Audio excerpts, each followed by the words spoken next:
Hit वेव्रे आक्रांत होई बापा शुईछंती medical बेड्रे। एपटे कुनी झीटी ता माँ पाखरे बसी बापा भल होई जिबे तो बोली माँ को पचारुछि, किंतु बापा को बंचाई पारि नथिले डाक्तर। चिकित्साधीन अवस्था ढेंकानाल जिला गंदिया तहसिल अंतर्गत बाईसिया राजस्व निरीक्षक चैतन्य देहुरींकर अकाଳରେ जाइछि जीवन। तबे कंकड़ाहाड़ ब्लॉक मरुआ बिल ग्रामर चैतन्य देहुरी पूर्वरु भुवन तहसिल रे अमीन भावे कार्य करुथिले। आउ एक वर्ष पूर्वरु तांकर पदोन्नति होई गंदिया तहसिल अंतर्गत बाईसिया राजस्व निरीक्षक भावे कार्य रे जोग देइथिले।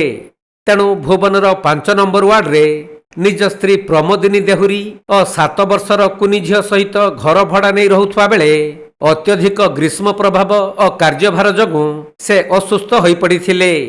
जेउथिपाई से 2-3 दिन हेला तहसीलदार को छुट्टी नेबे बोली कहूथिले भी छुट्टी न मिलिबारु गतकाली कामाख्यानगर स्थित उपखंड चिकित्सालय को जाई चिकित्सा हेबा परे घर को फेरिथिले।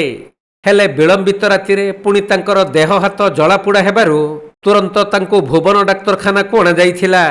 सेठारे तांकर मृत्यु होइथिबा बेले तांको स्त्री और कुनी झियो अति दुखरे भांगी पड़िबा सह स्थानीय अंचल रे शोकर छाया खेली जाइछि।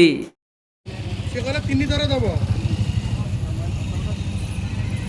से कहले 3 थर दबो। आउ कोन लिखिछि मेडिसिन 2-3टा मु जाय मेडिकल दुकान को जाय तापर कहू। ढेंकानाल जिला भुवनरु पूर्णचंद्र साहुंक रिपोर्ट कोणार्क लाइव।